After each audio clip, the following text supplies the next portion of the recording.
Hi there, and welcome to this week's edition of Top End Track Talk. I'm Andrew O'Toole, and today we'll be having a look at our second race meeting for the week here at Fanny Bay this coming Saturday, which will be the 10th of November.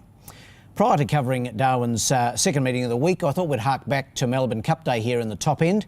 It was notable for the fact that of the three horses out of the 2018 Magic Millions Tried horse sale that went round, two of them won and the other ran second.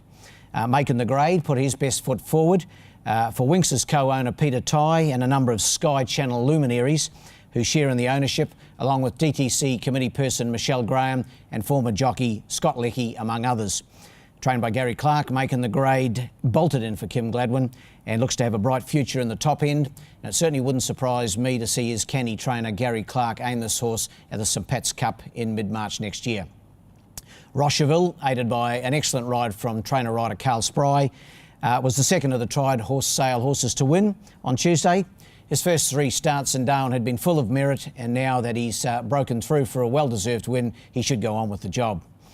The third horse from the sale on Tuesday was Restless, who finished a good second to the impressive Dark Whirlwind and is knocking on the door for a first top-end win. Trained by Phil Cole, he's owned by the members of the Darwin Turf Club Committee, and I think a win just around the corner for those good people. On another matter, the new race day tie-up stalls are progressing well, and in fact the first major concrete pour occurred just this morning. Clark Constructions are going all out to have the job completed on schedule by the end of the year. Now on to the selections for Saturday's 5 races, with some 36 acceptors received for the meeting. In the first, the Allura Gardens Nursery Handicap, my numbers are 1, 3, 2 and 4. I'm going here with number 1, Madame Duporth. Was well supported first up on the track and disappointed. That was on the 20th of October. But I think there's quick improvement in this mare. Paul Denton takes the mount for Kerry Petrick, another out of the Tried horse sale, and now those horses have really started to hit form. I can see Madame Duporth joining them in the winner's circle very shortly. The 0 to 58 over 1,000 metres should suit Madame Duporth, and in this 5-horse field I have her on top. Out of number 3, Wicked Affair, Jared Todd for Phil Cole. Some recent decent efforts behind some smart horses, including Needy Rocket, who won here on Tuesday, and Brooklyn, who ran such a good race in the Weight for Age. In for third, number 2, Tregoric, and in for fourth, number 4, Firing Equiano, 1, 3, 2 and 4 in the thirst.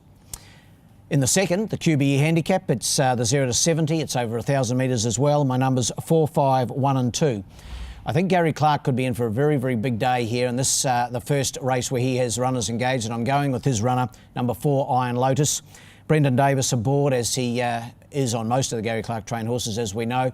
And Iron Lotus, former very smart young horse in the Alice when trained by Lisa Whittle. It's only had the 7 starts for 4 wins and 2 placings. First start from the Clark stable, and I think it'll be winning. Number 4 on top for me, ahead of 5, She-Ra, Phil Cole and Jared Todd combined, racing consistently this little 5-year-old mare. In for third, number 1, Sky Muster, the second of the Clark trained runners, and my fourth selection, number 2, Brunswick Street. 4, 5, 1 and 2. The third on the day, the Bet365 Handicap. It's for the 0 to 64 gallopers. It's over the 1,300 metres. My numbers here, 3, 5, 4 and 6. Going here again with a Clark trained runner, and that is Let's Celebrate, number 3. Brendan Davis again aboard. This horse was narrowly beaten last time out by Ominous Warning, and that followed a couple of solid winning performances. The 1,300 metres should suit. The 5 barrier draw won't be an issue, and I think Let's Celebrate will be too quick for this lot. 3 rather on top for me. Ahead of number 5, Taipei Dancer, racing really well for Jason Manning. Vanessa Arnott again in the saddle. Good second last time out to Captain Apollo, and its earlier form was first class. In for third, number 4, More Alpha, and my fourth selection, number 6, Perpetual Bliss. Those numbers, 3, 5, 4 and 6. The fourth on the card, the Mantra Handicap. It's the benchmark 54. It's over the 1,200 metres. Going here with the numbers of 1, 2, 7 and 3. Once again, the Clark train runner, Miazza, Brendan Davis aboard, looking to combine with Gary for a really good day. Miazza broke through for his first win in the Top End last time out. That was the 27th of October. Beat Abel Ken. Abel Ken came out and ran a very good race again for second on Melbourne Cup Day. And I think Miazza, even with 61 kilograms, should get the chocolates again. 1 on top for me, ahead of 2 Big Blows, formerly trained by Stephen Brown, now in the stable of Chris Pollard. Philip Crouch, he had 2 winners here on Tuesday, so he's in good form, putting that in to run second. Third selection, number 7, Rock Miati, and fourth best, number 3, Wisen Up. 1, 2, 7 and 3 in the fourth. And in the last, the biggest field of the day, it's the Darwin Corporate Park Handicap. It's for the 3-year-olds and maidens over the 1100 metres, and the numbers here, 7, 4, 3 and 2.